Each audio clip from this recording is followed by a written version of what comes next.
ನಮಸ್ಕಾರ ವೀಕ್ಷಕರೇ, ಸುಮನ್ ಟಿವಿ ಕನ್ನಡ ಕಾರ್ಯಕ್ರಮಕ್ಕೆ ಸ್ವಾಗತ. ನಮ್ಮ ಇವತ್ತಿನ ಆಧ್ಯಾತ್ಮ ಕಾರ್ಯಕ್ರಮದಲ್ಲಿ ನಾವು ತೋರಿಸ್ತಾ ಇರುವಂಥದ್ದು ದ್ವಾದಶ ಜ್ಯೋತಿರ್ಲಿಂಗ ದೇವಸ್ಥಾನದ ಬಗ್ಗೆ.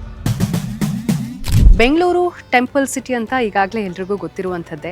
ಆದರೆ ಈ ಟೆಂಪಲ್ ಸಿಟಿಯಲ್ಲಿ ಹಲವಾರು ಪುರಾತನ ದೇವಸ್ಥಾನಗಳನ್ನು ನಾವು ನಮ್ಮ ಕಾರ್ಯಕ್ರಮದ ಮೂಲಕ ನಿಮಗೆ ತೋರಿಸ್ತಾ ಇದ್ದೀವಿ. ಅದರಂತೆ ಇವತ್ತು ನಾವು ಒಂದು ವಿಶೇಷವಾದಂತಹ ದೇವಸ್ಥಾನ, ಅದು ಬೆಂಗಳೂರಿನ ಉತ್ತರಹಳ್ಳಿ ಹಾಗೂ ಕೆಂಗೇರಿ ಬಳಿ ಇರುವಂತಹ ಓಂಕಾರ್ ಹಿಲ್ಸ್ನಲ್ಲಿದೆ. ಈ ಒಂದು ಪ್ರದೇಶ ಓಂಕಾರ್ ಹಿಲ್ಸ್ ಅಂತಾನೆ ಫೇಮಸ್ ಆಗಿರುವಂಥದ್ದು. ಹಾಗೇನೆ ಈ ಓಂಕಾರ್ ಹಿಲ್ಸ್ನಲ್ಲಿ ದ್ವಾದಶ ಜ್ಯೋತಿರ್ಲಿಂಗಗಳ ದೇವಸ್ಥಾನ ಇರೋದು ಮತ್ತೊಂದು ವಿಶೇಷತೆ. ದ್ವಾದಶ ಅಂತ ಅಂದರೆ 12 ಜ್ಯೋತಿರ್ಲಿಂಗಗಳು. ನಿಮಗೆಲ್ಲ ಗೊತ್ತಿರುವಂತೆ ಭಾರತದಾದ್ಯಂತ 12 ಜ್ಯೋತಿರ್ಲಿಂಗಗಳು ಸ್ವಯಂಭೂ ಶಿವಲಿಂಗವಾಗಿ ಪ್ರಕಾಶಿತವಾಗಿರುವಂಥದ್ದು. ಸೊ ಇಂಥ ಸಂದರ್ಭದಲ್ಲಿ ಆ ಎಲ್ಲ ಜ್ಯೋತಿರ್ಲಿಂಗಗಳು ನಮಗೆ ಒಂದೇ ದೇವಸ್ಥಾನದಲ್ಲಿ ನೋಡೋಕೆ ಸಿಕ್ಕಿದ್ರೆ ಅದು ನಮ್ಮ ಪುಣ್ಯ ಅಂತಾನೆ ಹೇಳ್ಬೋದು. ಅಂಥ ಒಂದು ದೇವಸ್ಥಾನಗಳ ದರ್ಶನ ಇವತ್ತಿನ ಒಂದು ನಮ್ಮ ಕಾರ್ಯಕ್ರಮದಲ್ಲಿ.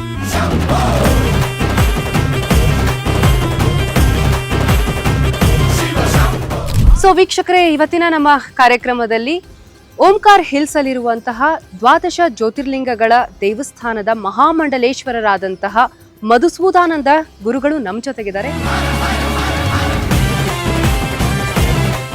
ಗುರುಗಳೇ ನಮಸ್ತೆ. ಗುರುಗಳೇ, ಈ ದೇವಸ್ಥಾನದ ಹಿನ್ನೆಲೆ ಏನು, ಮತ್ತೆ ಈ ದೇವಸ್ಥಾನದ ವಿಶೇಷತೆ, ಮತ್ತೆ ಶಿವರಾತ್ರಿ ಪ್ರಯುಕ್ತವಾಗಿ ಈ ದೇವಸ್ಥಾನದಲ್ಲಿ ಏನೆಲ್ಲ ಕಾರ್ಯಕ್ರಮಗಳು ಜರುಗುತ್ತೆ? ಈ ದೇವಸ್ಥಾನವನ್ನು ನನ್ನ ಗುರುಗಳು ಶುರು ಮಾಡಿದ್ದು 2000ನೇ ಇಸ್ವಿನಲ್ಲಿ. ಇದರ ಒಂದು ಭೂಮಿ ಪೂಜೆ ಆಗಿ ಕೆಲಸದ ಕಾರ್ಯ ಶುರುವಾಯಿತು. 2007ರಲ್ಲಿ ಅವರ ಶರೀರವನ್ನು ಬಿಟ್ಟು ಬ್ರಹ್ಮಲೀನರಾದರು. ಅವರ ಕನಸಿನ ಕೂಸಾದಂಥ ಈ ಒಂದು ಜ್ಯೋತಿರ್ಲಿಂಗ ದೇವಸ್ಥಾನ 2011ರಲ್ಲಿ ಇದರ ಉದ್ಘಾಟನೆ ಆಯಿತು. ಸೂಕ್ಷ್ಮ ರೂಪದಲ್ಲಿ ಇದ್ದು ಅವರೇ ಇದನ್ನು ಪರಿಪೂರ್ಣಗೊಳಿಸಿದಂಥ ನನ್ನ ಗುರುಗಳು ಯಾವ ಉದ್ದೇಶವನ್ನು ಇಟ್ಕೊಂಡು ಕಟ್ಟಿದ್ರು ಅಂತಂದರೆ, ಇಲ್ಲಿ ಜ್ಯೋತಿರ್ಲಿಂಗಗಳು ಭಾರತಾದ್ಯಂತ ಹರಡ್ಕೊಂಡಿದೆ. ಹೌದು, ಕನ್ಯಾಕುಮಾರಿಯಿಂದ ನಿಮಗೆ ಹಿಮಾಲಯದ ತನಕ ಹರಡ್ಕೊಂಡಿದೆ. ನಮ್ಮಲ್ಲಿರ್ತಕ್ಕಂಥ ಕರ್ನಾಟಕದ ಜನತೆಗೆ ಬಹಳಷ್ಟು ಜನಕ್ಕೆ ಅಲ್ಲಿಗೆ ಹೋಗ್ಲಿಕ್ಕಾಗೋದಿಲ್ಲ. ನಿಜ. ಒಂದು ಸಮಯದ ಅಭಾವ, ಕೆಲವರಿಗೆ ಬಡ ಜನಗಳಿಗೆ ಹಣದ ಅಭಾವ. ನಿಜ. ಸೊ ಎರಡನ್ನೂ ದೃಷ್ಟಿಯಲ್ಲಿ ಇಟ್ಕೊಂಡು ಅವರಿಗೆಲ್ಲರಿಗೂ ಕೂಡ ಏಕಕಾಲದಲ್ಲಿ 12 ಜ್ಯೋತಿರ್ಲಿಂಗಗಳ ಒಂದು ದರ್ಶನದ ಭಾಗ್ಯ ಅವ್ರಿಗೆ ಸಿಗಬೇಕು ಅಂತಕ್ಕಂಥ ಸಂಕಲ್ಪವನ್ನು ತಗೊಂಡು ಈ ಒಂದು ಮಂದಿರದ ಕೆಲಸವನ್ನು ಶುರು ಮಾಡಿದಂಥವ್ರು ನನ್ನ ಗುರುಗಳು. 2011ರಲ್ಲಿ ಅದು ಪರಿಪೂರ್ಣಗೊಳ್ತು. ಪ್ರತಿ ವರ್ಷದಂತೆ ಈ ವರ್ಷವೂ ಕೂಡ ಇಲ್ಲಿ ಬೆಳಗ್ಗೆ 6 ಗಂಟೆಯಿಂದ ಭಕ್ತಾದಿಗಳನ್ನು ಓಂಕಾರೇಶ್ವರ ಗರ್ಭಗೃಹಕ್ಕೆ ಪ್ರವೇಶವನ್ನು ಕೊಡ್ತೀವಿ. ಸಾಮಾನ್ಯವಾಗಿ ನಮ್ಮಲ್ಲಿ ದೇವಸ್ಥಾನದ ಗರ್ಭಗುಡಿಗೆ ನಾವೆಲ್ಲ ಬಿಡೋದಿಲ್ಲ. ಉತ್ತರ ಭಾರತದಲ್ಲಿ ಮಾತ್ರ ಅದರ ಒಂದು ಅನುಭವ ಇದೆ. ಯಾವ ದೇವಸ್ಥಾನಕ್ಕೆ ಬೇಕಾದ್ರೂ ನಾವು ಹೋಗಬಹುದು, ಒಳಗಡೆ ಹೋಗಿ ಶಿವಲಿಂಗವನ್ನು ಮುಟ್ಟಬಹುದು. ಆದರೆ ನಮ್ಮ ದಕ್ಷಿಣ ಭಾರತದಲ್ಲಿ ಯಾವ ದೇವಸ್ಥಾನದೊಳಗೆ ಹೋಗಿ ಗರ್ಭಗುಡಿಯಲ್ಲಿ ಹೋಗಿ ಮುಟ್ಟುವಂಥ ಒಂದು ಇದು ನಮ್ಮಲ್ಲಿ ಇಲ್ಲ, ಪರಿಕಲ್ಪನೆನೇ ಇಲ್ಲ.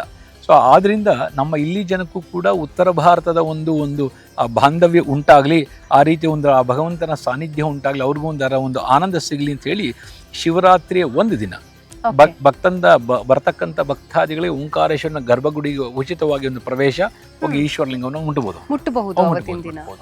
ಜೊತೆಗೆ ಅಲ್ಲಿ ದೇವಪ್ರಯಾಗ ಅಂತ ಹರಿದ್ವಾರದಿಂದ ಋಷಿಕೇಶದ ಮುಂಭಾಗದಲ್ಲಿದೆ. ಅಲ್ಲಿಂದನೇ ಗಂಗೆ ಅಂತ ಕರೆಯೋದು. ದೇವಪ್ರಯಾಗದಿಂದ ಅಲ್ಲಿಂದ ನೀರನ್ನ ತರಿಸಿರ್ತೀವಿ.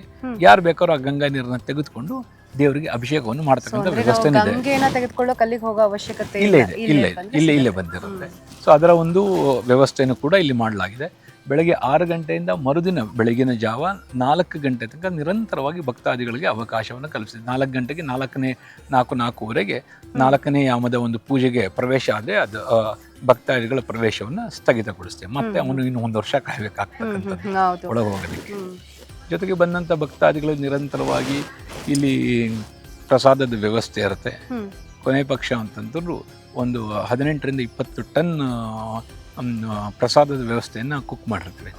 ಸುಮಾರು ಎಷ್ಟು ಲಕ್ಷ ಜನ ಬರೋ ಅಂತ ಒಂದು ಅಂದಾಜು ಇರಬಹುದು ಈ ವರ್ಷ? ಬರ್ಬೋದು, ಒಂದು 3-4 ಲಕ್ಷಕ್ಕೇನು ಕೊರತೆ ಇಲ್ಲ. ಆ ಒಂದು ಅಂದಾಜು ನಮಗೆ ಇಷ್ಟು ವರ್ಷಗಳ ಒಂದು ಅನುಭವದಿಂದ ಆ ಒಂದು ಅಂದಾಜಿನ ಪ್ರಕಾರ ಅಷ್ಟು ಜನ ಬರಬಹುದು ಇದರಲ್ಲಿ. ಜೊತೆಗೆ 11ವರೆಗೆ ರಥೋತ್ಸವ ಇದೆ. 11ವರೆಗೆ ಸಾಯಂಕಾಲ 7ವರೆಗೆ ಇಲ್ಲಿ ಪಲ್ಲಕ್ಕಿ ಉತ್ಸವನು ಕೂಡ ಇದೆ. ಪಲ್ಲಕ್ಕಿ ಉತ್ಸವ ಬೇರೆ ಬೇರೆ ಸಾಂಸ್ಕೃತಿಕ ಕಾರ್ಯಕ್ರಮ ಬೆಳಗ್ಗೆ ನಿಮಗೆ ಒಂದು 7 ಗಂಟೆಗೆ ಶುರುವಾದ ರಾತ್ರಿ 12ವರೆ ತನಕ ನಿರಂತರವಾಗಿ ಭರತನಾಟ್ಯ ಹಾಗೂ ಸಂಗೀತ ಕಾರ್ಯಕ್ರಮಗಳು ನಿರಂತರವಾಗಿ ನಡೀತವೆ. ದಿನ ಈ ಜ್ಯೋತಿರ್ಲಿಂಗಗಳಿಗೆ ಏನಾದ್ರೂ ವಿಶೇಷ ಪೂಜೆ ಸಲ್ಲಿಸಬೇಕು ಅನ್ನೋರು ಮುಂಚಿತವಾಗಿ ಏನಾದ್ರೂ ಬುಕ್ಕಿಂಗ್ ಅನ್ನ ಮಾಡ್ಕೊಳ್ಳುವಂಥದ್ದು ಏನಾದ್ರೂ? ಖಂಡಿತ ಮಾಡ್ಬೋದು, ಖಂಡಿತ ಮಾಡ್ಬೋದು. ಜೊತೆಗೆ ಶಿವರಾತ್ರಿ 4 ಯಾಮದ ಪೂಜೆ ಬಹಳಷ್ಟು ವಿಶೇಷ. ಸಾಯಂಕಾಲ ಒಂದು 6 ಗಂಟೆಗೆ, ಮಧ್ಯಾಹ್ನ ಆಮೇಲೆ 9 ಗಂಟೆಗೆ ರಾತ್ರಿ, ಆಮೇಲೆ ಮತ್ತೆ 12ವರೆಗೆ, ಮತ್ತೆ ಬೆಳಗಿನ ಜಾವ. ಈ ರೀತಿ 3 ಗಂಟೆಗಳಿಗೆ ಒಂದೊಂದು ಯಾಮ ಅಂತ ಹೇಳ್ತೀವಿ, ಇಲ್ಲ ಒಂದೊಂದು ಜಾವ ಅಂತ ಹೇಳ್ತೀವಿ. ಸೊ ಈ 4 ಯಾಮದ ಪೂಜೆಗಳನ್ನು ಬಹಳ ವಿಶೇಷವಾಗಿ ಇಲ್ಲಿ ಆಚರಣೆಯನ್ನು ಉಂಟು ಮಾಡ್ತೀವಿ. ಒಂದೊಂದು ಯಾಮದಲ್ಲಿ ಒಂದೊಂದು ಜ್ಯೋತಿರ್ಲಿಂಗಕ್ಕೆ ಇಲ್ಲಿ ಪೂಜೆಯನ್ನು ಮಾಡ್ತೀವಿ. ಅದು ಪ್ರವೇಶ ಇರತಕ್ಕಂಥದ್ದು ಕೇವಲ ಓಂಕಾರೇಶ್ವರ ಜ್ಯೋತಿರ್ಲಿಂಗಕ್ಕೆ ಮಾತ್ರ ಪ್ರವೇಶ. ಉಳಿದಿರೋದು ದರ್ಶನವನ್ನ ಆಚೆಯಿಂದ ದರ್ಶನ ಮಾಡ್ಕೊಂಡು. ಸರಿ ಗುರುಗಳೇ, ಧನ್ಯವಾದ.